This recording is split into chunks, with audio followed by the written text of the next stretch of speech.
44비치 팟캐스트는 클라우드 프로그래밍 IT 소식을 다루는 개발자들의 방송입니다. 구독과 좋아요 눌러주세요.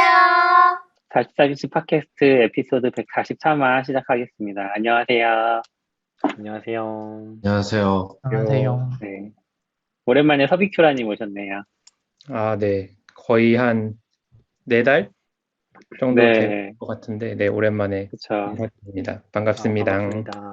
반갑습니다. 다 잘 지내셨죠? 아니요. 서비큐라님 없어서 힘들었어요. 오늘은 무슨 얘기 하나요? 주로 서비큐라님 그동안 지내셨던 이야기? 사생활 털이? 그렇죠. 제가 쇼노트에 공개할 수 있는 범위에서. 네.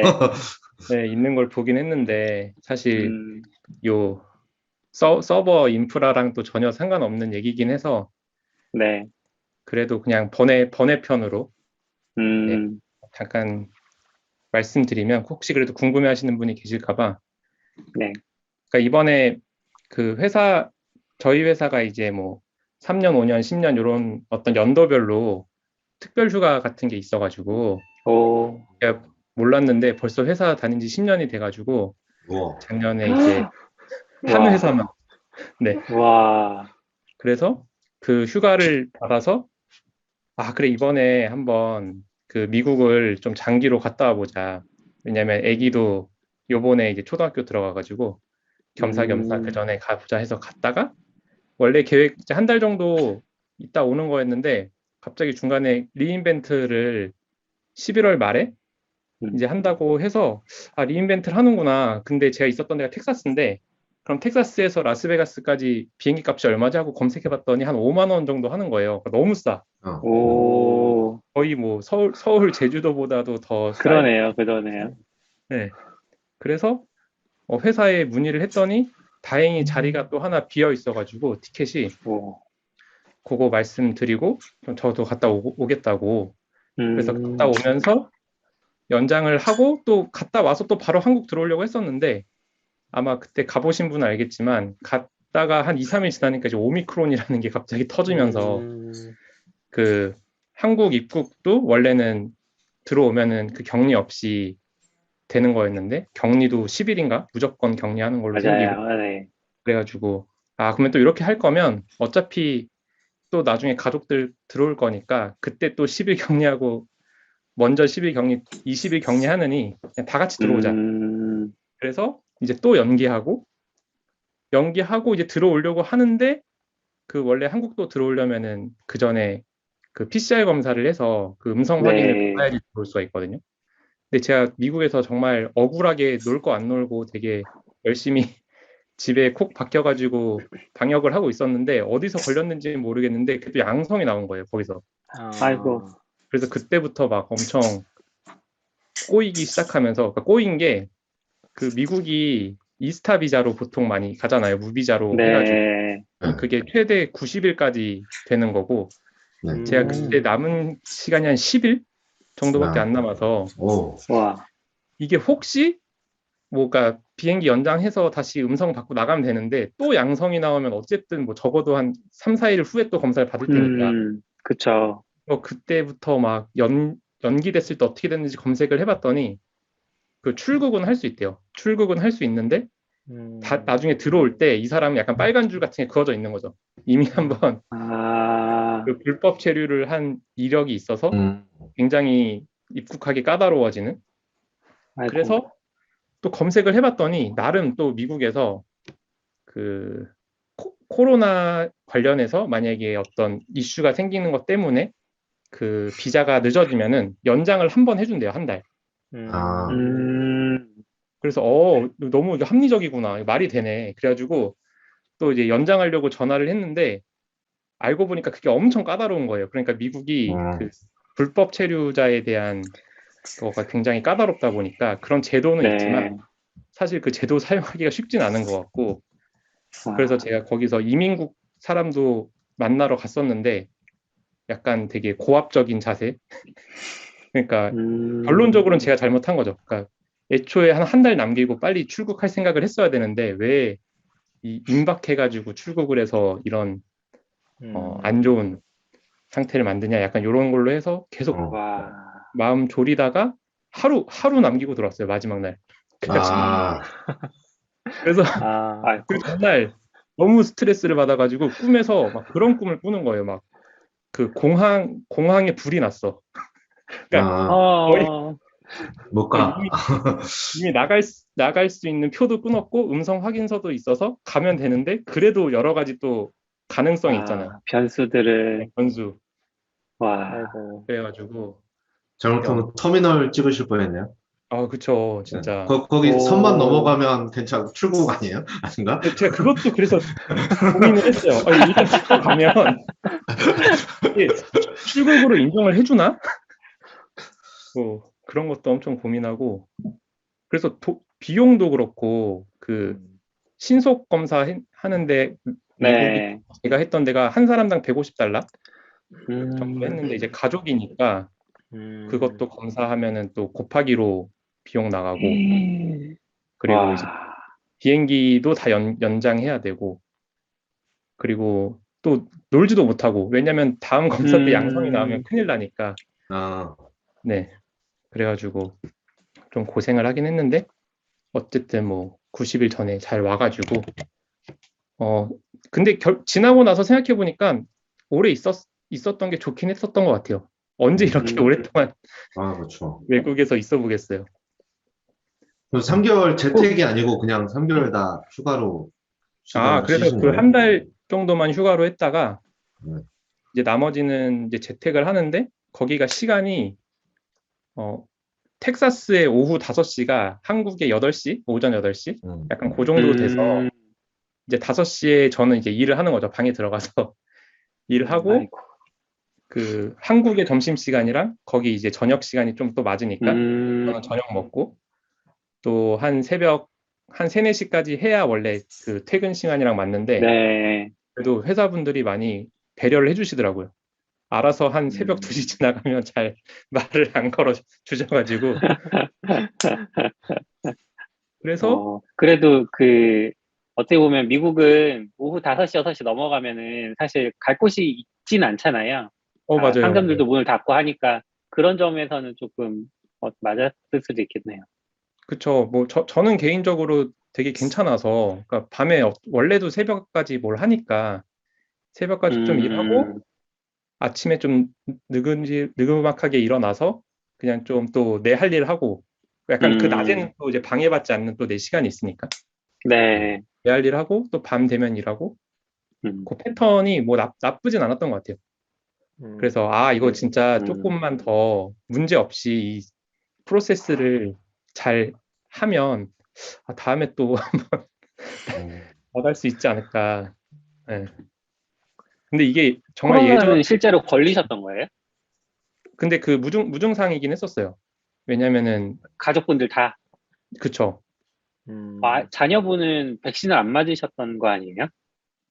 근데 다행일지 모르겠는데 그러니까 가서 또 백신을 맞긴 했어요. 거기 미국은 그 5살, 뭐 4살부터도 백신을 접종을 하고 있어서 거기서 네. 간 김에 이제 2차까지 맞긴 했었고 아유. 네, 다행히 뭐 증상은 없고. 가족이 다 무증상이었던 거예요? 그쵸. 다행이네요. 다행이네. 그래서 처음에 그 파지티브라고 양성이면 파지티브잖아요. 너무 어색한 거예요. 처음에 난 당연히 음성인데 네거티브. 이거 내가 알기로 양성이란 뜻인데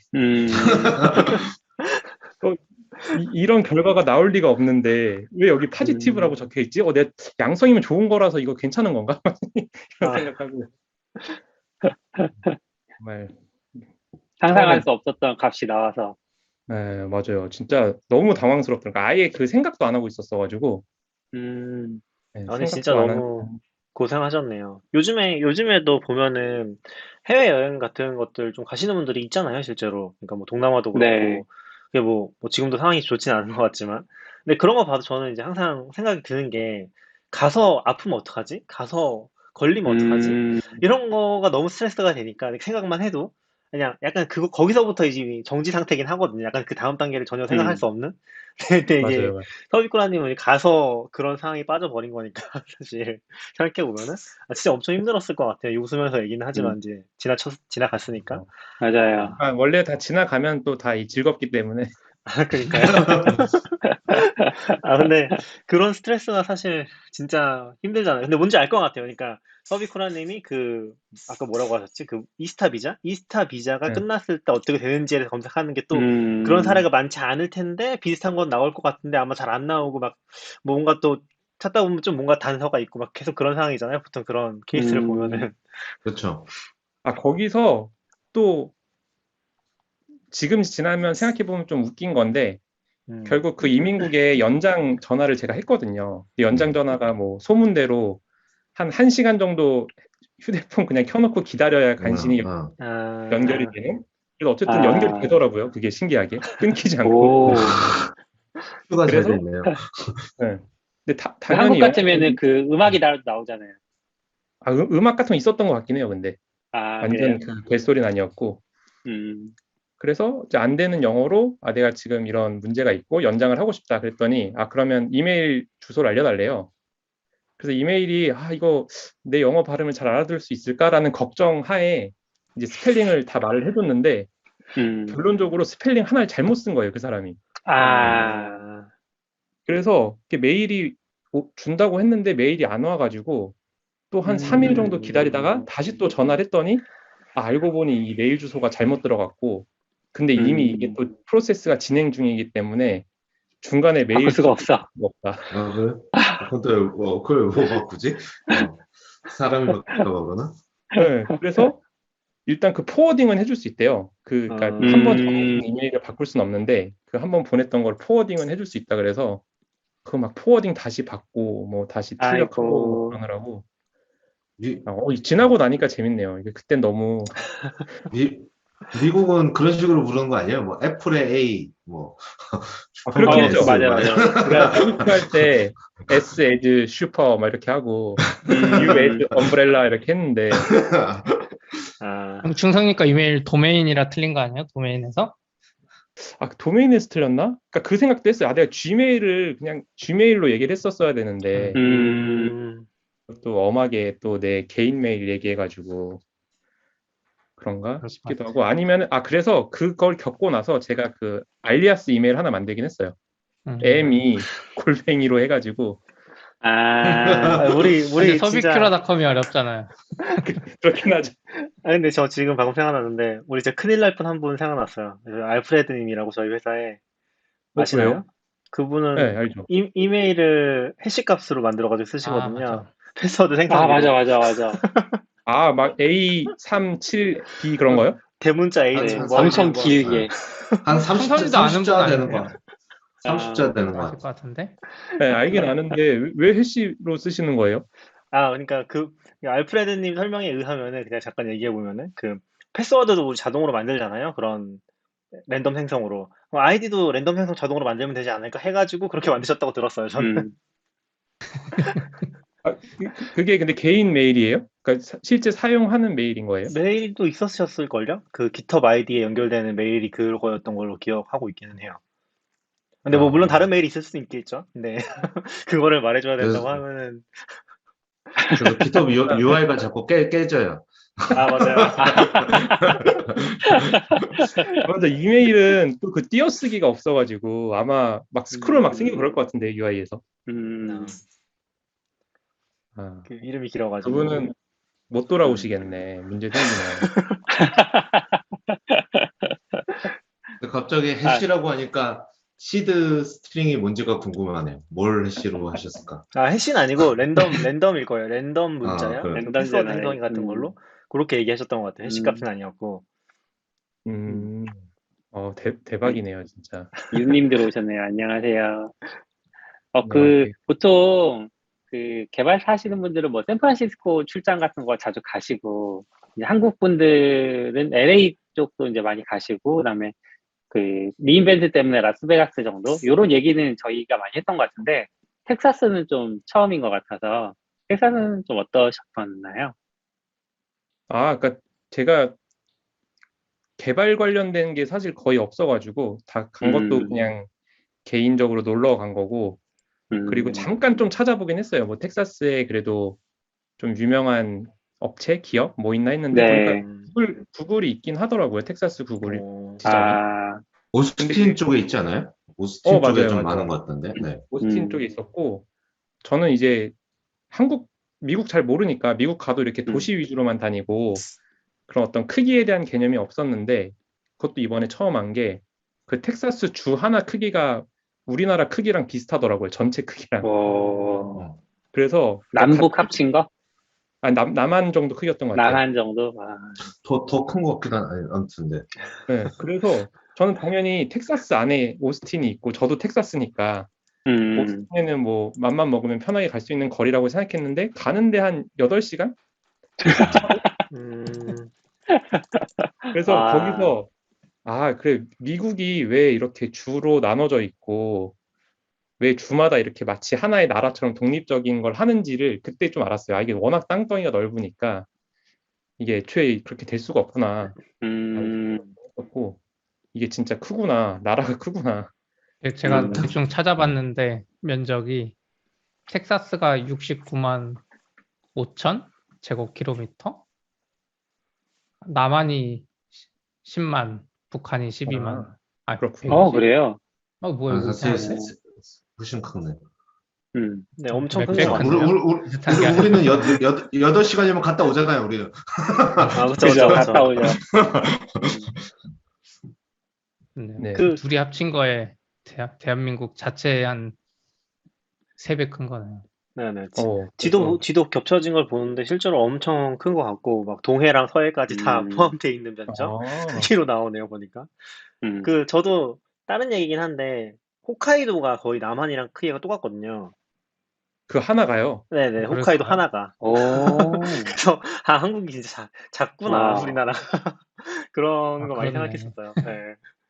근데 텍사스도 맞아요. 진짜 크긴 하네요. 아마 주별로 거의 다 이렇지 않을까요? 주 하나가 다 대부분. 텍사스가 유독 큰 거 같긴 해요. 아, 그래요? 네. 그 중에서도. 저는 텍사스는 오스틴만 가봤어요. 오스틴만 한 2번. 거기 어떤 거기서 일로 뭔가 갔어요? 하지 않았나요? 거기에서 행사를- 해시컴프 했었고요. 그 그것도 다음에는 있고, 뭐였지? 깃허브 그 했었나? SWSX라고 사우스 그것도 바이 있죠. 사우스 웨스트 오스틴에서 그게 오스틴. 거기서 컨퍼런스 많이 하더라고요. SWSX는 항상 그 장소가 네. 고정이에요. 네, 텍사스에서요. 약간 음악이 있는 그 트위터의 발상지잖아요. 네네. 그렇죠. 근데 전 잘 요새 모르는데 뭐 하나요? 오스틴은 뭐예요? 그럼 텍사스에? 그냥 도시인 거예요? 하나요? 네, 그냥 시티. 도시. 서울 같은 거죠, 서울. 뭐 그러니까 수도 같은 거예요? 주에도 수도가 있나요? 모르겠는데. 주도 그런 게 있죠. 주도 있죠. 수도는 휴스턴.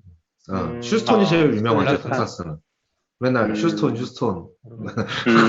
방송에 영화에 맨날 나오잖아요. 약간 제 개념에서는 휴스턴. 로켓 쏘는 것 때문에. 맞아요, 로켓.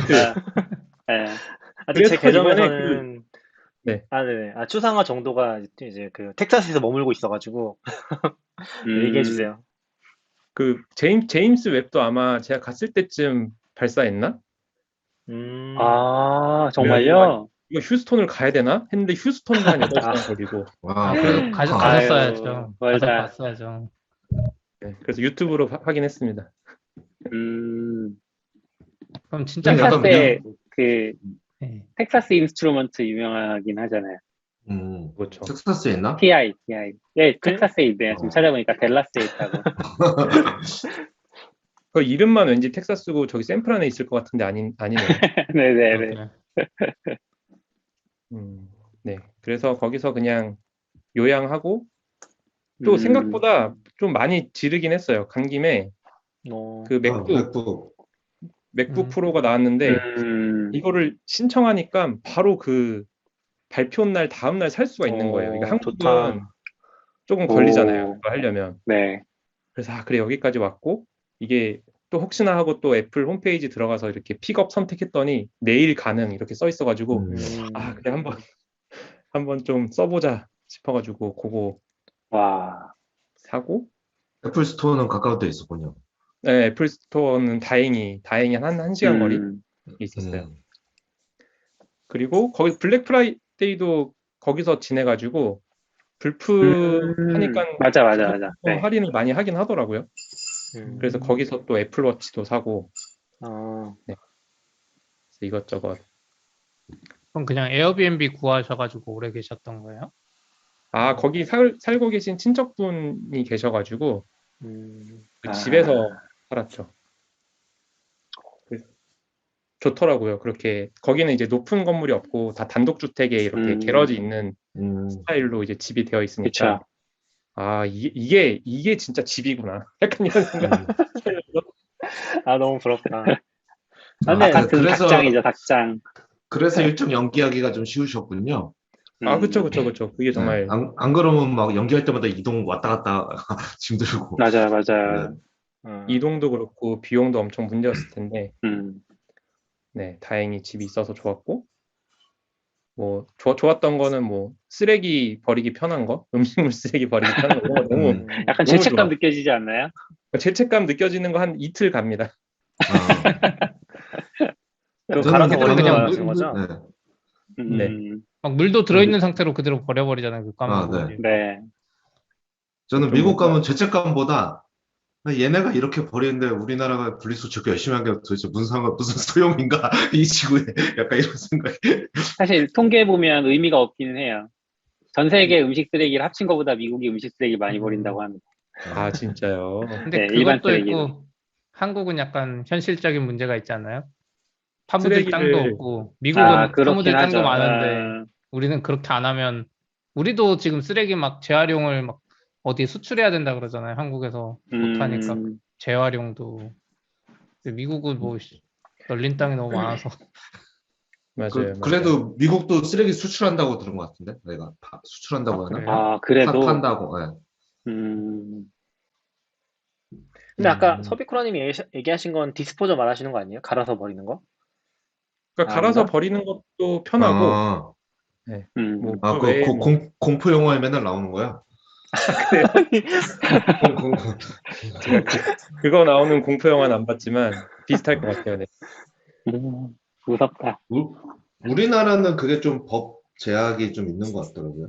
네, 맞아요. 그래서 제가 그게 너무 편해서 또 한국 와서 바로 알아봤는데 그게 이제 불법이고 그 갈아서 맞아요. 바로 하수도로 버리는 게 음. 그래서 그걸 간 거를 어디에 보관을 이렇게 해서 그거를 뭔가 이렇게 바꾼 다음에 버리는 약간 그 법을 피해갈 수 있는 또 합법적인 방법이 있긴 있더라고요. 네. 그러니까 수분만 빠져나가고 건더기는 이렇게 모아놨다가 뭐 이렇게 따로 맞아요. 처리한다거나 이런 식으로 하더라고요. 네, 그게 중간에 뭔가 바로 버리지 않는 방식이었어요. 저도 요즘에 알아보고 있는데 원래 저는 그게 이게 뭐 딴 얘기로 했으니까 지금 인프라나 뭐 음식물 쓰레기. 그 얘기는 아니고 이게 오늘 주제. 근데 저도 약간 예전에는 냉장고에 보관을 하다가 냉동고에 그것도 너무 비위생적인 것 같고 그렇다고 맨날 지금 버리는 게 아마 저희 동네는 안 되긴 하거든요. 그러다 보니까 날짜 맞춰서 버려야 되는데 어차피 그럼 또 냉동고에 보관했다가 뭐 일주일에 한두 번 이렇게 버리는데 너무 더러워가지고 옛날에 보면은 그거 갈아가지고 이 약간 좀 뭐라고 해야지? 그 건조시키고 갈아서 만들어주는 음식물 처리가 있었어요. 근데 그거를 네. 썼었어요. 되게 좋긴 한데 다행히 저희 베란다가 있어가지고 그쪽에서 쓰긴 했는데 사실 그건 냄새가 좀 많이 나거든요. 그래서 실내에서는 못 써요. 그래서 요즘에 유행하는 게 그 미생물을 키워서 이제 분해기, 그걸 맞아. 분해하는 그쵸. 그런 게 유행하거든요. 그것도 거기다 그래도 집어넣으면은 냄새가 나지 않아요? 안 나나? 근데 뭐 잘 쓰면은 냄새가 그렇게 많이 나는 것 같진 않더라고요. 근데 집에서 쓰려면 사실 아까 얘기했던 그거는 거의 불가능하고 막 수증기가 나오니까 냄새가 너무 심하고 이거는 집에서도 많이 쓰시는데 뭐 조금 쾌쾌한 냄새가 나는 경우도 있다고 하는데 아무튼 요게 요즘에 유행하는 그런 스타일의 음식물 처리기고 근데 지금 아까 합법인 디스포저는 그 음식물 분쇄해서 내려보내는 거는 최근에는 이제 그 두 개를 결합한 거 갈아서 미생물 처리기에 넣고 이제 그 조금 남으면은 이제 그거를 내보내는 건데 그게 뭐 간 거에 한 20% 정도 내려보내는 건 괜찮다. 요게 지금 합법인 상태거든요. 근데 불법이 많이 문제가 됐던 게 진짜 갈아서 내보내는 거예요. 그러니까 설치를 해줄 때 걔네가 불법인 걸 알고서 알면서도 그냥 이제 약간 좀 가림막 같은 거 만든 다음에 갈아서 그냥 내려보내도록 설치를 해주는 거예요. 그래서 그게 이제 되게 문제가 많이 됐었고, 작년에 이제 그 전체를 다 불법화시키는 것도 막 얘기가 됐었던 걸로 알고 있거든요. 아직 뭐 진행은 안 된 것 같긴 한데. 그래서 거기도 뭔가 세계가 깊더라고요. 근데 지금 얘기한 그 미생물이랑 이 갈아주는 거 통합되어 있는 거는 되게 또 비싸요. 한 120만 원 이렇게 아. 하더라고요. 그래가지고 많이 비싸요. 네네, 그런 것 때문에 이제 불법을 많이 썼던 것 같더라고요, 한동안. 요즘 미생물이 대세인 것 같긴 하더라고요. 그것도 대세가 있어요. 아, 있죠. 그러니까 그렇죠. 근데 그리고 저도 편하니까. 이제 이사 와봤는데 이사 전엔 좀 음식물 쓰레기 아까 말한 대로 봉지에 넣어서 이렇게 잘 해야 되니까 그런 것 때문에 고민 많이 하잖아요. 근데 이사 오니까 아 그런 거 다 필요 없더라고. 여기는 새 아파트라 그러나 그 옛날식처럼 다시 통에다가 그냥 부으면 돼요. 밑에 공용통이 있어요.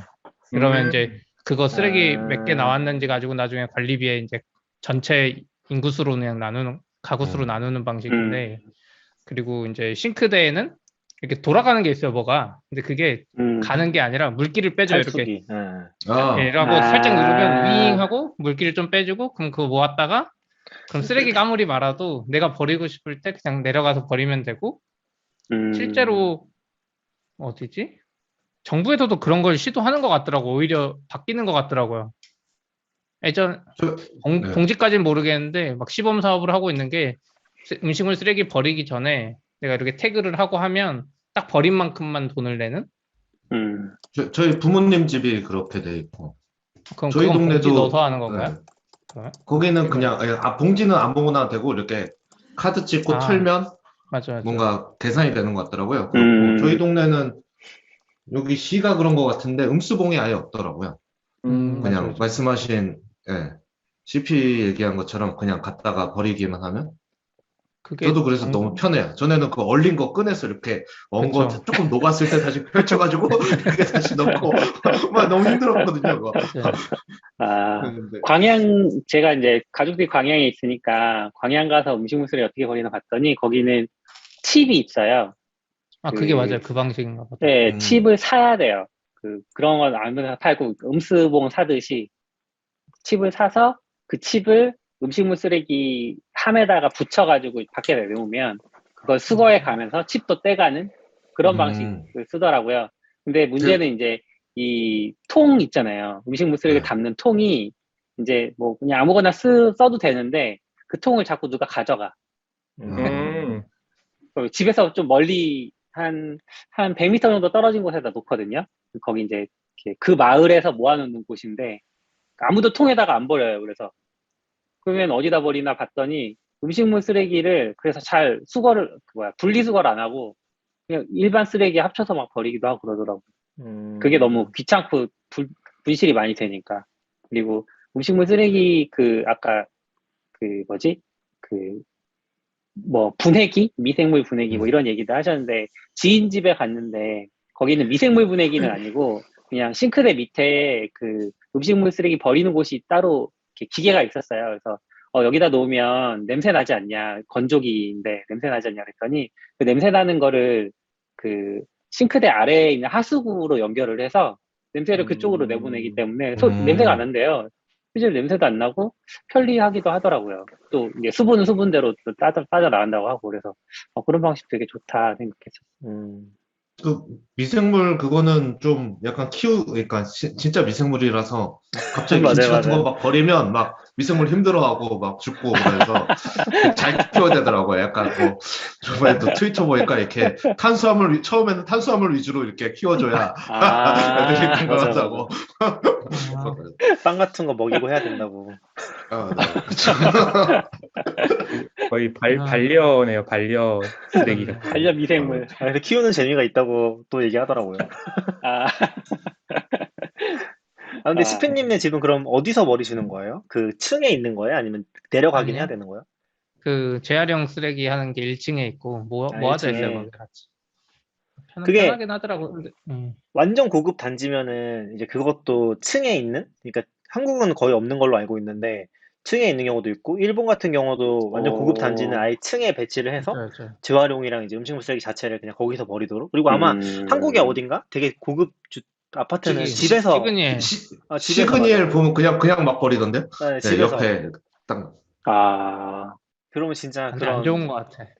스트레스 덜긴 하겠죠. 안 좋을 수 있지.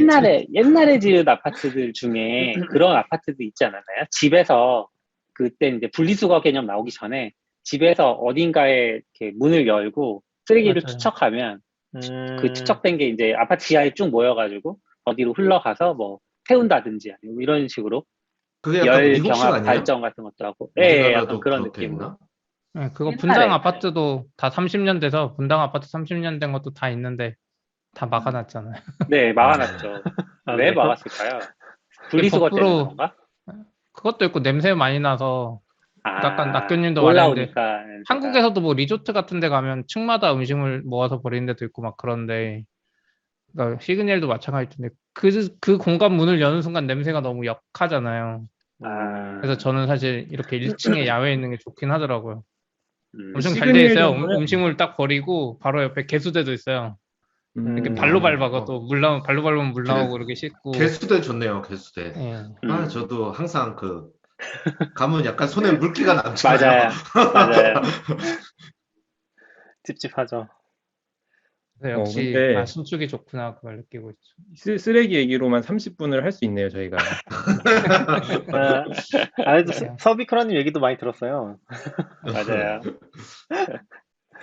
뭐, 그렇게 막 정신없는 와중에 대법사 안내서 같은 것도 쓰실 생각을 한 거예요, 그러면? 그거는 최근에 약간 좀 마음이 좀 복잡한 상황이 있었는데 그래서 뭔가 이거 일도 잘 손에 안 잡히고 약간 좀 그래서 그래 이거를 풀자. 그래서 풀어봤죠, 그쪽으로. 이왕 그쪽으로 풀자 그래가지고 약간 컨셉도 전에 쓰던 거랑 좀 전에는 제가 막 되게 저도 잘 모르니까 막상 글 쓰다 보면은 제가 알고 있지만 이게 확실한지 몰라서 계속 찾아서 써야 되는 게 되게 이제 그쵸. 글 쓰면 힘든 건데 이제 그렇게 해서 스트레스 받고 싶진 않고 그냥 알고 있는 거 위주로 이렇게 한번 정리만 해보자라고 해가지고 지금 일단 시도를 하고 있습니다. 아직 나온 건 아니에요? 일부 나왔어요. 어디서 봐요? 저 블로그 링크가 봤는데 없어요. 없어가지고. 그렇네. 쇼노트에 링크 좀 주세요. 네. 너굴님 거기에 써주신 것 이제 같은데 링크가 없어. 그 카카오 채팅식으로 한번 도입을 해가지고 정말 이거는 약간 초보 대상으로 할 수 있게. 근데 좋은 것 같아요. 저는 그런 거 되게 필요한 것 같은데 없는 것 같긴 하거든요. 저도 예전에 우리가 만약 강의 만들면은 뭐 비슷한 컨셉으로 약간 서비스를 실제로 배포해보자는 컨셉으로 만들고 싶었던 게 있었거든요. 그러니까 그러니까 약간 좀 개념을 이렇게 쭉 설명하는 게 아니라 실제 서비스를 좀 확장해 나가면서 뭐 필요한 것들을 붙이거나 하는 것들 그런 컨셉이라고 이해하면 되는 거 아닌가요? 아닌가? 맞아요. 네네. 그래서 그러니까 그런 게 있으면 진짜 좋을 것 같아요. 실용적으로 할 수 있는. 네. 그 목표는 어플리케이션을 짜지는 않으실 것 같고 그거를 EC2에 올렸다가 쿠베까지 가는 게 목표인가요? 네네네 맞습니다. 저희 회사처럼 해주세요. ECS 갔다가 이제 좀 힘드니까 리얼 스토리. 근데 그러면 대부분 ECS에서 멈출 것 같은데요. 너무 편해서. 제가 그래서 요거 하면서 저는 이제 그 엘라스틱 빈즈토크를 거의 안 써보긴 했어요, 사실.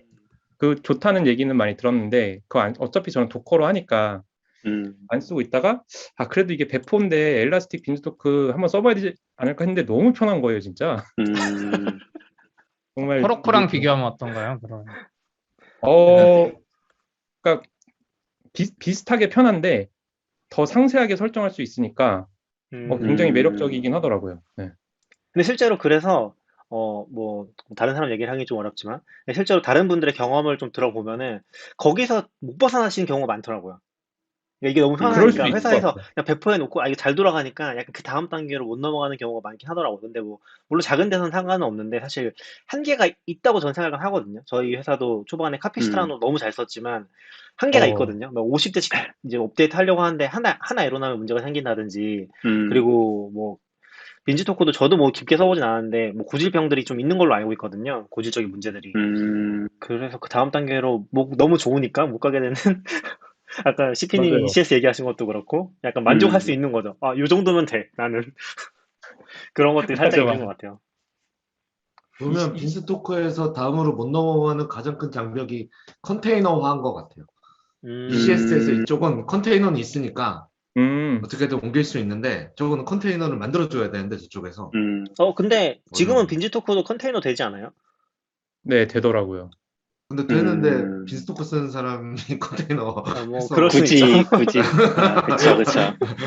그냥 빈스톡에 엘라스틱 그러니까 빈스톡이나 허러크에 도커 쓰면 더 편하긴 해요. 왜냐면 걔네들이 제약이 있어서 뭐 이미지 매징이나 C 라이브러리 깔다 보면 짜증나서 잘 안 되는 경우 있는데 그럴 땐 아마 도커로 엘라스틱 하면은 편하다고 느낄 수도 있을 것 같아요. 그러니까 그래서 오히려 람다에 도커 들어가서 편해진 거랑 비슷한 느낌이군요.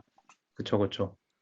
그리고 오히려 약간 좀 많은 케이스들을 고민하다 보니까 빈지토크 쓴다고 하면 약간 빈지토크는 안 될 것 같네 이런 느낌으로 쳐다보는 그런 게 있잖아요. 그러니까 약간 좀 쿠버에 그쵸, 쓰거나 이런 단계에서 약간 그거를 뭐 너무 무시할 건 아니긴 한데 약간 뭐 상황에 따라서 그런 것 같긴 한 것 같아요. 당연히 좋으니까 또 그런 툴이 아직 남아 있는 거고 허러코는 뭐 사실 다른 이유로 좀 밀린 것 같긴 하지만 컨테이너 나오면서 맞아요. 좋긴 좋죠, 사실. 호로코도 진짜 좋았었고, 클라우드, 빈지토크도 저는 거의 안 썼지만, 사실, 의외로 많이 써서 깜짝 놀라긴 하는 것 같아요. 의외로, 요걸로 실제 프로덕션 하시는 분들 많구나. 그런 느낌 저는 많이 받았거든요. 그게 배포도 되게 다양하게 선택할 수 있더라고요. 블루 그린 방식도 할 수 있고, 이렇게 롤아웃 하는 식으로도 할 수도 있고, 그냥 뭐 서버 아예 내렸다 올릴 수도 있고, 그러니까 서버를 인스턴스는 유지한 상태에서 배포 안에 소스만 바꿔서 배포할 수도 있고, 무슨 옵션은 그냥 인스턴스를 아예 새로 만들어서 배포하고 전에 거 줄이는 방식도 있고. 그래서 저는 약간 되게 사기라고 좀 생각했던 게 허로크 진짜 편하고 좋은데 허로크는 뭔가 세부적으로 하려고 그러면 되게 어렵잖아요. 근데 그쵸. 빈스토크는 실제로 그 빈스토크가 해주는 게 자체적인 서비스를 하는 게 아니라 그 EC2랑 ELB를 그냥 대신 만들어주는 컨셉이니까 이거는 비용도 그리고 그런 추가 비용도 없이 해주니까 컨셉 면으로는 진짜 되게 사기다라는 생각을 좀 했었어요, 준비하면서. 그리고 좋더라고요. 사실 쿠베가 너무 좋기는 한데 막상 거기서 경험했던 것들을 쿠베에서 하려고 만드는 게 진짜 많긴 하거든요. 그쵸. 되게 쉽게 됐던 것들이 여기서 왜 더 좋은데 안 되는 거지? 약간 그런 것들이 있잖아요. 실제로 써보면은 이제 그런 것도 개선하려고 뭐 저희 팀 같은 경우도 이제 그런 것들 계속 하고 있는 거긴 한데 그런 것도 장단이 있는 것 같아요, 확실히. 근데 그게 왜 확실히 나왔지? 쿠베는 빈지토크? 쿠베로 아까- 가야지 저희가 완전히 다 컨트롤할 수 있고 정말 우리가 원하는 만큼의 커스터마이징이나 필요한 뭐 CI/CD 같은 것들 연동을 다 할 수 있으니까 결국에는 그 쿠베로 가는 게 그런 걸 원하는 회사에서는 당연한 것 같은데 굳이 거기까지 안 가는 회사에서는 확실히 약간 쿠베는 좀 과한 것 같긴 하고 빈스토크도 충분히 많이 쓰는 것 쿠베는 운영하는 인력이 따로 없으면 힘든 것 같아요. 맞아요. 네. 뭐 개발하면서 쿠베 운영하기에는 사실 쉽지 않은 약간 않고 아마 그 장점도 전혀 못 느낄 가능성이 그쵸, 맞아요. 이거 도대체 왜 쓰는 거지? 빈스토크 쓰면 안 되나요? 이런 얘기가 계속 나올 거예요. 맞아요. 근데 약간 그럴 저도 그 느끼는 게 그거를 진짜 설득을 하고, 그러니까 설득이 쉬워지는 단계까지 가는 건 좀 힘든 것 같아요. 그러니까 빈지토크 유리한 구간이 항상 있어. 이게 빈지토크나 ECS나 그 전 단계에서 쓰던 것들이 그 좀 유의미한 구간이 실제로 존재를 하는 거죠. 그게 넘어가야지 이거 아니면 안 되겠구나 하는 단계까지 가는 것 같은데 살짝 그런 게 있지 않나? 근데 지금 아까 음식물 쓰레기 얘기하다가 저도 뭐 굳이 인프라 방송이라고 생각은 안 하는데 갑자기 이 얘기하니까 사람들이 많아지기 시작했어요. 쓰레기 부분이 역시 저희 되게 자연스럽게 넘어왔는데 음식물 쓰레기 배복수로. 그 CP님이 서비스라님 약간 장명의 센스가 있으시잖아요. 예전에 우리 스타트업 할 때도 방송할 때도 스타트업 53 뭐 이렇게 이름 지어주시고 하셨던 거 기억나는데 데보스 안내서 보면 이름이 스타트업 이름이 12 퍼플이에요. 맞아요. 퍼플은 지금 계신 회사에서 따온 거 같고 맞아요. 12는 왜 12예요? 제가 도메인을 검색을 해봤어요. 퍼플.com은 당연히 없고 퍼플 1부터 숫자를 쭉 넣어봤거든요. 요거는 CP님이 알려주신 방법인데 숫자 하나씩 넣어보면 어쨌든 빈 숫자 있다고 그래가지고 했는데 딱 12가 비어 있고 거기서 또 오. 저희 또 컨테이너 하면 또 유명한 게 12팩터 아닙니까? 그쵸, 그쵸. 12팩터가 엄청 또 유의미한 숫자라고 생각이 들어서 또 이게 뭐 나중에 결국 껴 맞추기긴 한데 결국 결론적으로는 그런 12팩터와 관련된 어떤 회사 이름으로 해서 적당히 지었더니 괜찮더라고요. 그 전략 좋은 것 같아요. 그 숫자 하나씩 추가해서 빈 도메인을 찾고 거기에 이제 나중에 의미를 부여하는. 네. 역시 바로 이렇게 딱 알아봐 주시네요, 지금. 네.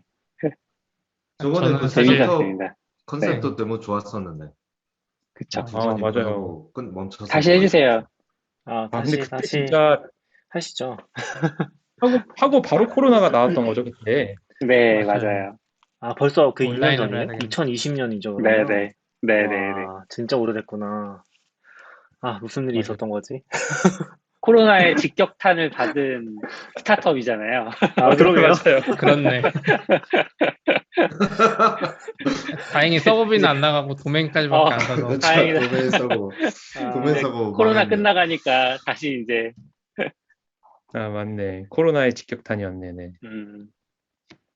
저는 그 충섭님이 만든 거 페이지 이제 보면서 그 생각 들었어. 페이지가 이렇게 깔끔하다 해서 뭘로 만들었지 막 찾아보고 있었어요. 요거 뷰 프레스라고 한번 나중에 한번 써보시면은 되게 편하고, 그러니까 결국 또 MD 파일만 넣으면 되긴 하는 거라서. 디자인이 좀 이쁘더라고요. 원래 MD로 하면 디자인 안 이쁘잖아요. 맞아요. 제가 찾은 제일 쉬우면서 좀 깔끔한. 몇 개 툴 정도를 보셨어요? 그때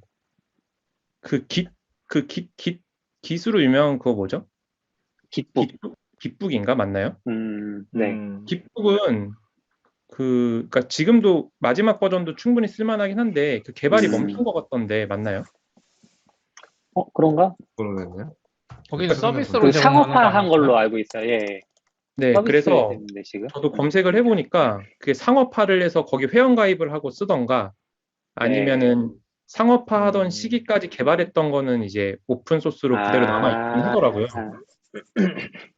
그래서 그거를 쓰던 건데 그 시간이 너무 몇 년 전에 멈춰 있어서 뭐 괜찮은 것 같긴 하지만 어쨌든 개발이 안 되는 그 찝찝함 때문에 그 깃북을 원래 쓰려고 했다가 깃북을 대체할 걸 찾던 중에 이제 뷰프레스라는 게 뭔가 그 소스 보기도 되게 깔끔했었고 그리고 소스 막 이렇게 탭 같은 거 추가가 또 그 기본 기능이거든요. 뭐 야물일 때는 이렇게 하고 제이슨일 때는 이렇게 하고 그런 부분이 되게 편해서 네, 그걸로 데브옵스 안내서 전에도 몇 개 썼었죠. 네. 쿠버네티스 안내서랑 깃 그쵸, 안내서. 그쵸. 예. 네. 그때부터 아주 잘 뽑아서 쓰고 있습니다. 뷰프레스. 이거 페이지 보니까 충섭님의 이제 큰 그림이 보이더라고. 뭐예요? 오른쪽에 이제 영상 강의 링크가 있죠. 인프라넷 또 올리시겠구나. 준비, 아. 그렇네요. 미리 안 넣어놔도 되는데, 굳이. 네. 요거 약간 사적인 얘기일 수 있기는 한데, 지금 너굴님이 책 쓰시는 것도 고민하고 있다고 해서 제가 막 말렸거든요. 책은 이제 사양 산업인 것 같다. 우리가 돈까지 생각하면은 명예를 위한 게 아니라 돈까지 여기 책 쓰신 분이 두 분 계시죠? 책 쓰신 분이요? 아따님, 하나, 둘, 저도 썼죠. 이랑 낙규님 번역하셨고. 저는 번역.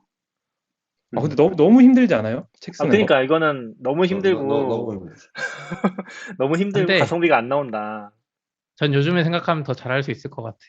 어떤 그때 걸요? 약간- 어떻게 해요? 네, 저는 예전에 iOS 책 너무 대충 했는데 안드로이드 있는 거 따라하느라 힘들었거든요. 근데 요즘 시피님도 생각해보니까 지필 경험이 있으세요?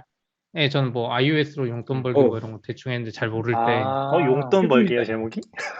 네. 책 제목에 돈 벌기가 들어가요?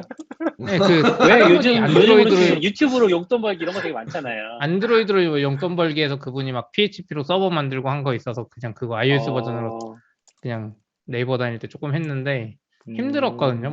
마감 못 너무 만들고. 힘들죠. 근데 지금 오면 잘할 것 같아.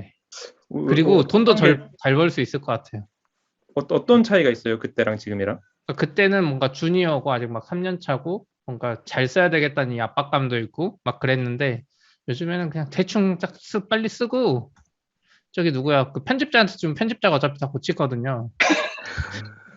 그 편집자를 템플을 잘 이해해서 귀찮게 해야 되는 것 같아. 그때는 너무 나 혼자 고민했는데 음, 편집자가 어차피 글씨도 다 봐주고 막 너굴님 그래서 맞나요? 보기는 하는데 이제 그렇게 하면 이제 힘든 저자로 낙인이 되잖아요. 출판사 입장에서 이제 인세를 올리기 힘든 거지. 다음번 계약할 때. 근데 어차피 인세는 얼마 안 돼요. 제가 보니까 책이 돈이 진짜 안 맞아요, 돼요. 그렇긴 맞아요. 해요. 네, 책값도 인세 비싼데. 정말. 근데 네. 그때도 그래서 원래 저한테 외부 강연이나 이런 걸 해주면 책도 잘 팔리고 해서 좋다 그랬는데 네이버 다닐 때라 좀 부담돼서 안 했는데 스타트업은 그런 거 없잖아요. 그러니까 외부 강연이나 이런 걸로 돈 많이 벌 수 있고 충선님처럼 그거 가지고 유튜브 찍으면 그러니까 인프런하면 저자가 찍은 인프런이랑 책 맞아요. 없는 사람이 네. 찍은 거랑 다르잖아요. 그러니까 책은 매개체고 그 영상 강의에서 돈 더 잘 벌 수 있는 시대가 아닌가 요즘 생각은 좀 들더라고요. 저도 책 매개체로 하는 거 괜찮은 것 같아요. 아, 그쵸, 그쵸. 뭐 다들 있어 있어. 아니까 이름 봐야 아이포드 용돈 되겠죠? 벌기. 근데 네, 약간 책을 인프런에서 쓰는 게 네. 에너지가 너무 많이 드니까 잘 분배를 해야 되는 것 같아요. 아니면 영상 강의를 먼저 찍어 놓든지 두 개를 잘 해서 준비를 해야 되는 것 같아요. 인프로에서 이번에 그 실버 버튼이라고 그러나요? 첫 수강생 10만 돌파하신 오, 분이 원래 JPA 책 쓰고 음, 그거를 이제 강의로 하면서 그렇게 됐잖아요. 뭐 간격이 좀 있긴 한데 책이랑 네. 영상이. 저도 사실 이제 목차를 정리를 해보겠다는 마음을 먹은 게 그 충선님 거랑 제 거랑 합치면은 도커 컴포즈 쿠베까지 이제 완성이 좀 되는 게 있고 그 다음에 낙규님이 44비치 블로그에다가 공개하신 조금 고급 도커 그거까지 포함하면 괜찮은 목차는 나올 것 같아서 네 그래서 목차만 일단 정리해 보겠다고 출판사 쪽에 말을 했어요 어제. 아, 그래요? 너굴님 거 내가 출판사 차리고 내고 싶다. 그럼 너굴님이 편집도 하고 우린 법인만 있고 책은 너굴님이 다 쓸 수 있잖아요. 굳이 출판사를 껴야 돼요? 그 출판이라는 제가 이제 그 상상을 해봤을 때 사실 책을 만드는 것까지는 다 할 수 있거든요. 전 이제 출판에 있었으니까 뭐 서지 정보 등록하고 다 할 수 있어요. 근데 유통이 제일 문제예요. 유통은 진짜로 이게 내가 온라인 서점에다가 책을 납품하는 것까지도 할 수 있거든요. 그 조건은 뭐 신생이니까 뭐 5% 정도 차이가 날 수는 있는데 마진이 그래도 납품까지도 어렵진 않아요. 근데 이게 납품했다고 끝이 아니고 출판사가 계속 홍보를 해줘야 되거든요. 뭐 여하간 우리 눈에는 잘 보이지 않지만 뭐든 하여튼 홍보 활동 계속 하고 있어요. 출판사 지금도. 근데 우리가 차린 출판사가 과연 그 정도의 노력을 들일 수 있냐라고 했을 때 저는 조금 부정적인 면들이 느껴지긴 해서. 아니죠. 어차피 많이 안 팔리니까 44비치 아니에요. 유튜브가 더 차이 파급력이 나죠. 클 수 있어요. 차이 근데 나요. 그래서. 저 옛날에 그런 생각을 했었거든요. 해보진 않았지만 보통 인세가 이런 건 뭐 8% 업계 그거니까 시작하죠. 해도 네. 한 8% 10% 하잖아요. 네, 근데 네. 내가 이북으로만 팔아서 뭐 림펍 같은 데 올리면 한 90% 먹는다고 치면 네. 한 책을 1000권 판다고 치면 한 100권만 팔아도 비슷한 거 아닌가? 한 100권은 팔지 않을까? 약간 이런 상상? 저도 이북으로 이제 팔면 그때 가능하잖아요. 책 팔고 들어오는 거 보니까 한 달에 한두 권 팔려면 많이 팔리는 거예요. 그 정도는 그냥 내가 사이트에서 팔지. 저는 그러니까- 요즘 출판 시장은 잘 모르겠는데 예전에 이제 스테디셀러가 되면 1년에 한 2, 3천 권 나간다고 보면 되거든요. 예전 기준으로. IT 요즘도 서적. 예. IT 서적에서는. 근데 저는 그 정도 선은 생각하고 있기는 해요. 책을 쓴다고 하면 그 정도가 안 되면 저는 쓸 필요가 없다고 보고요. 그렇게 많이 판다고요? 왜냐하면 제가 그런 이 분야가 자신을 특이하잖아요. 안 돼. 그 정도. 자신을 얻은 게 이제 독서책이 많기는 한데 그래서 팔릴 사실은 내용상으로는 크게 차이가 없기는 한데 이게 44비치 블로그가 은근히 많이 알려져 있더라고요. 맞아요. 가서 보면 도커는 다 44비치를 보고 공부를 하셨대요, 사람들이. 그런 것들이 좀 파급력이 있지 않을까. 그래서 그러니까 어제 출판사 만났을 때도 변별력이 뭐가 있을까, 다른 책들에 비해서 44비치 커뮤니티 사비사비 블로그라는 게 조금 변별력이 클 것 같다 이런 얘기는 했었어요. 근데 이제 너굴님 말한 거에 그 어폐가 있는 거지. 그럴 거면 사이사비치 블로그에서 팔면 되지. 그치. 그 그리고- 생각도 해봤는데 이제 그래도 저는 뭔가 출판사의 홍보 효과라는 건 좀 다르지 않나. 사실 아까- 그 가판대라는 효과를 무시할 수 없긴 하죠. 근데 그 아까- 가판대 효과가 사실 저도 트위터, 페이스북 같은 데 보면 책을 그 서점에 공짜로 주고 걔들이 공짜로 받나 봐 하면 우린 폐기해야 되잖아요. 맞아요. 약간 그런 시스템의 가판대 효과잖아요, 이게. 그쵸. 아까 걔들이 돈 우리라고 주고 했어. 사서 가판대 올려주는 게 아니니까. 벌써 책 많이 생각하지 마요. 우리한테 너무 반납해. 힘들고 막 피곤하고요. 그거 재고 관리하는 것도 일이고요. 창구비도 이미- 또 들어가고요. 이미 출판하셨네요, 벌써. 네. 아, 제가 갑자기 이 어우. 생각이 들었던 이유 중에 하나가 최근에 이제 아내가 아는 사람 뭐 오랜만에 만났는데 그분이 자기가 혼자 출판사 차려서 책을 6권이나 냈다는 거예요. 다른 사람들 오. 책에서. 들어보니까 그냥 사이드 잡으로 하신대요, 출판사 차려서. 1000권씩 찍어야 그런 된대요, 분들은 종이는 많아요. 최소. 네, 네, 최소 네. 1000권 찍고 해야 되는데 그냥 들어보니까 그냥 자기가 취미로 소일 삼아서 하는 거 봐서 아, 뭔가 출판 업계는 뭔가 엄청난 게 없나 보구나 이 생각을 했었죠. 안 해봤을 사실 때는 뭔가 어마어마한데. 기술적으로는 아주 어려운 그런 건 아니니까. 그러면 만약에 홍보를 안 하고 강남 교보문고 컴퓨터 서적에 꼽히는 것까지는 쉬워요?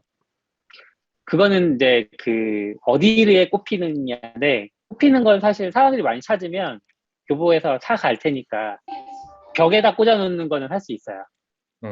근데 이제 그 책 표지가 보이도록 누워있는 애들 있죠. 네네네. 걔네들은 별도로 돈을 내야 돼요. 걔는 약간 음, 필요하구나. 비싼 값을 주고 사야 됩니다. 거기가 어떻게 보면 그 광고 영역이네요.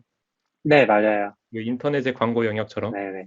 근데 요즘은 뭐 오프라인에서 그렇게까지 특히 IT 서적이니까 일반 서적이 아니고 오프라인에서 그렇게 하는 게 의미가 큰가라는 생각은 들고 온라인에서도 근데 사실은 그 컴퓨터 섹션에 딱 들어갔을 때 메인에 보이는 페이지들 그런 것들도 광고 영역일 거라서 돈을 내야 되는데 그런 쪽이 오히려 효과는 더 크지 않나? 근데 이제 뭐 저는 그 이제 생각을 해봤을 진짜로 때 선순환 네. 그 온라인이 너무 이제 강하기 때문에 오프라인이 별로 의미가 있는지 잘 모르겠어요, 점점. 오프라인, 그러니까 책이라는 물성이라든지 그런 게, 뭐 당연히 저는 의미 있는 일을 하고 있다고 생각하거든요. 다른 출판하시는 분들이. 근데 이제 그럼에도 불구하고 약간 대세가 이미 좀 많이 넘어왔고, 아까 뭐 44비치나 이제 그런 얘기도 하셨지만, 뭐, 아까 서비쿠라님의 큰 그림이라고 CP님이 얘기했잖아요. 저는 그런 게 더 맞다고 생각하거든요. 그러니까 이게 잘 생각을 해보면은 제가 블로그를 한 10년, 20년 하면서 느낀 건데, 결국에 어떤 글이 읽힌다는 건 유입 경로가 있다는 거거든요. 근데 계속 읽힌다는 건 SEO가 돼 있다는 거거든요. 그거밖에 없는 것 같아요. 결국에는 누군가 봐야 된다. 그 경로만 만들어 놓고서 그 다음 단계로 돈을 버는 건 이제 큰 그림 이제 강의 링크 이제 걸고 하는 거죠. 근데 그게 약간 개발자인 건 아닌데 이제 약간의 뭐라고 엑시 수단이 저는 영상이 생긴 거라고 생각하거든요. 강의가. 그러니까 온라인 강의. 근데 책은 엑시 수단이라고 하기에는 약간 좀 부족하지 않나?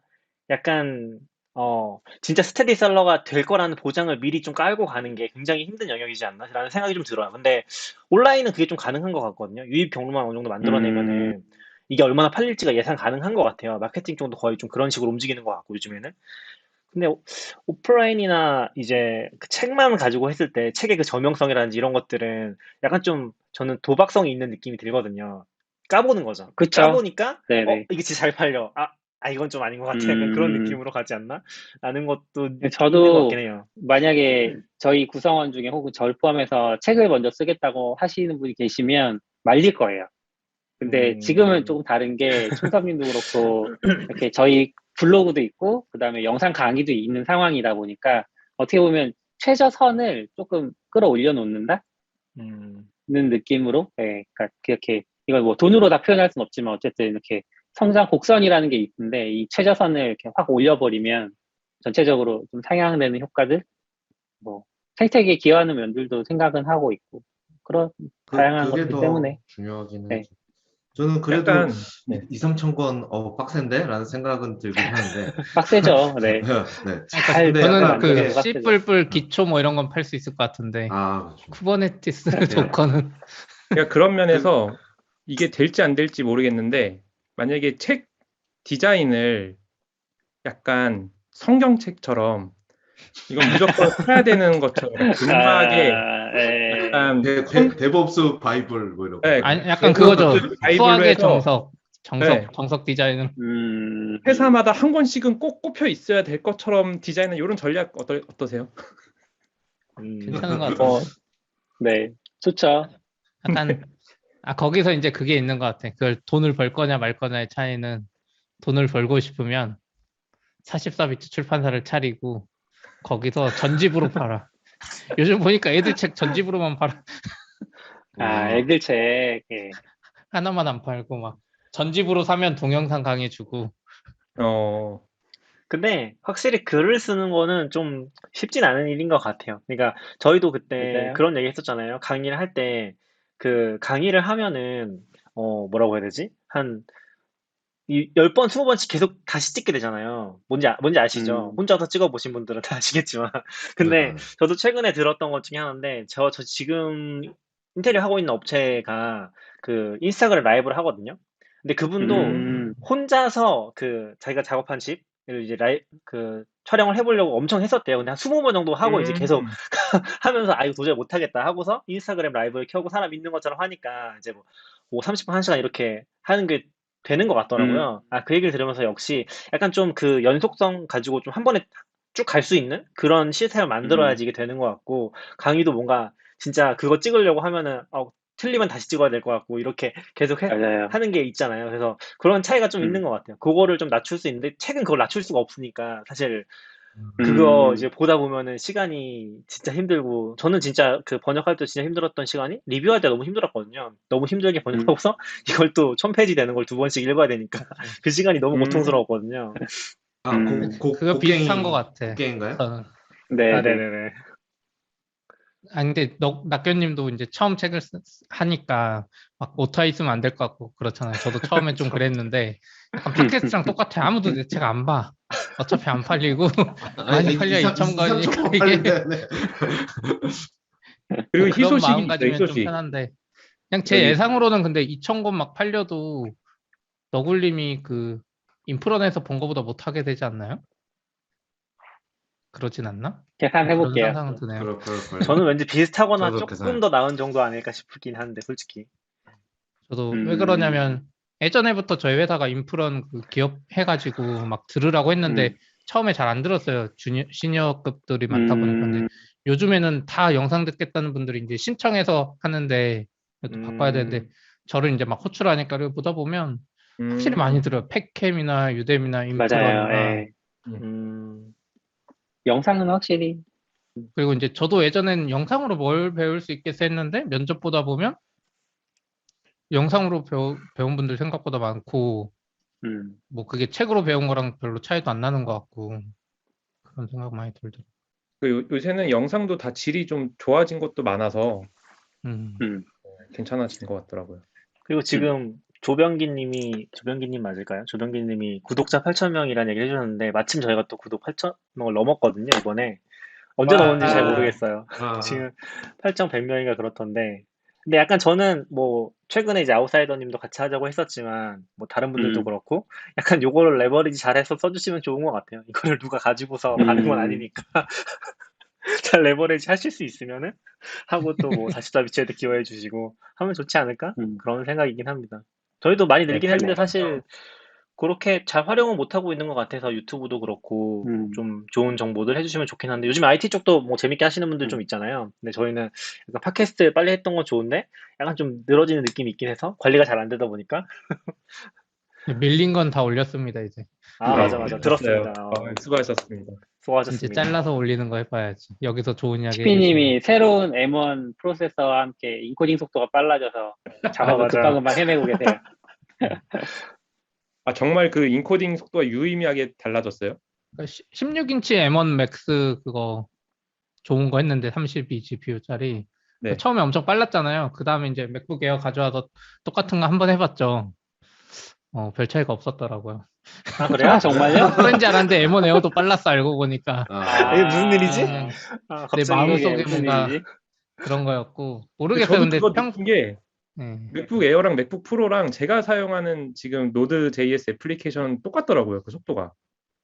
어, 근데 아마 조금씩 다른 게 있을 것 같아요. 이제 그거 테스트할 때는 그 앱만 띄워놨고 사실 평소에는 막 이것도 띄우고 저것도 띄우고 또 열도 좀 바꿨는데 에어는 열 받으면 이제 여름 되면 엄청 떨어질 거거든요. 네.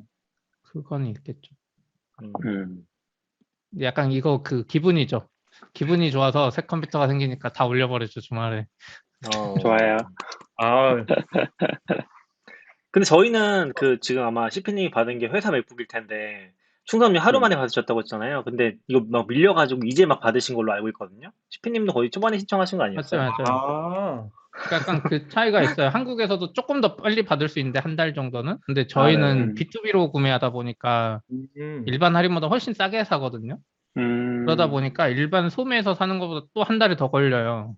거기 커스텀 CTO 옵션을 하면 더 걸리니까 그것 때문에 막 고민이 많으시더라고요. 입사했는데 컴퓨터가 없는 거지. 근데 나는 좋은 거 받고 싶고 그 업체는 그쵸. 기본 모델을 사면 빨리 온다고 하는데 누가 한 달 빨리 받자고 기본 모델을 하겠어요. 그럼 진짜 어떻게 해요? 입사했는데? 그래서 우선은 이제 뭐 기존 컴퓨터 쓰시기도 하고 이제 총무팀에서는 그 대여하는 업체가 있는 것 같더라고. 한 달에 한 10만 원, 20만 원. 한 10만 원, 20만 원보다도 근데 M1 맥스급이면 더 막 400만 원 이러니까 할인율이 이쪽이 더 좋은 거죠. 한두 달은. 그렇게도 하시고 하는 것 같아요. 또 퇴사자 장비나 뭐 교체 장비 남는 것도 있고. 좀 힘든 것 같아요. 그래서 다른 회사들이 하는 게 이해가 돼요. 큰 회사들이 모델 정하고 그냥 주는 이유가 미리 재고로 막 100개 사놓는 거지. 그럴 수도 있겠네요. 근데 그렇게 사놨다가 이제 M2 나오면 이제 다 버려야 돼. 저 완전 다른 이야기긴 한데 지금 원인을 하나 찾았어요. 아까 맨 처음에 혹시 줌 화면 끄긴다는 거 기억나시나요? 네. 네, 그게 약간 있었는데 그게 보니까 줌이 더 좋아졌네요. 줌이 좋아진 게 제가 이거 줌을 포그라운드에 켜놓고 하면 화면이 안 끊기고 이게 백그라운드로 가니까 화면이 끊기네요. 제 컴퓨터에서. 원래 안 CPU 그랬거든요. 덜 쓰려고. 네, 원래 안 그랬는데 지금 뭔가 좋아진 것 같아. 갑자기.